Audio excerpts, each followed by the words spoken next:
Hey there, it's Andrew. Over the years, National School Choice Week has grown so much. Tens of thousands of independently planned community events take place every January. So folks want to know, what are the best ways to get people to attend community events and get positive attention for those events? So here are my top 10 tips for generating event turnout without breaking the bank. And these tips can apply to all types of events, not just those planned during School Choice Week. My first tip, make sure your event has a great name. The shorter the name, the better. Use your event's name to describe what people can expect when they show up. Then reserve that name as a simple website and use a free or inexpensive service like Wix to create a landing page with all that information. Nowadays, every event should have its own web page, and it doesn't have to look fancy. It just has to have the details. Number 2, spread the word by getting people talking. Research shows that when people hear about events from friends, family, and neighbors, people they trust, they're more likely to show up.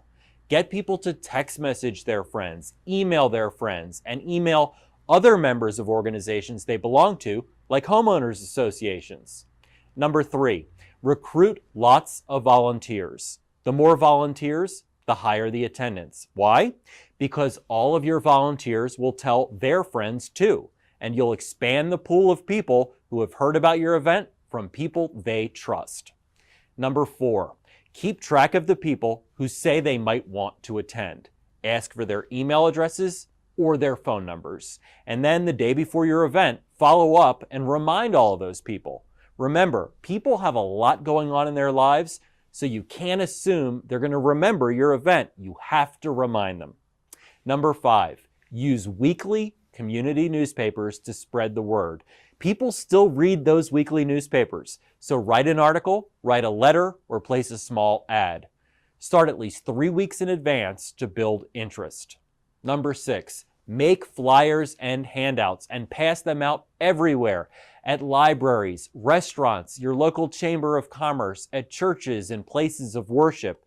It sounds simple, but you'd be surprised at how many people don't create flyers anymore. Number 7, use social media like Facebook to promote events. Make sure to post your events on local websites too. It's even worth spending a few dollars on Facebook to make sure people in your community know about your event. But don't just use Facebook. You got to spread the word in different ways too. Number 8, write a press release about your event. 2 weeks before your event, send that press release to all the newspapers, newsletters, community websites, TV stations, and radio stations in your area.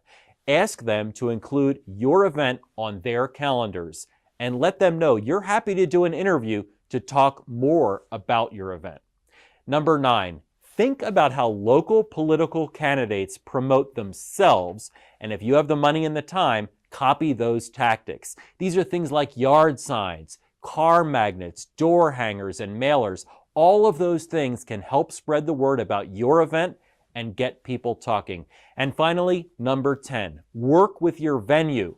Find out if the place where you're holding your event will post something about that event online or let you put a banner up outside in advance. At the very least, make sure your venue knows what your event is about, because people will call the venue with questions. You don't want any potential attendees to be dissuaded from attending because they don't have the information they need. So there you go. And if you want more advice and suggestions, check out the link below. Good luck, and remember to have fun at your event.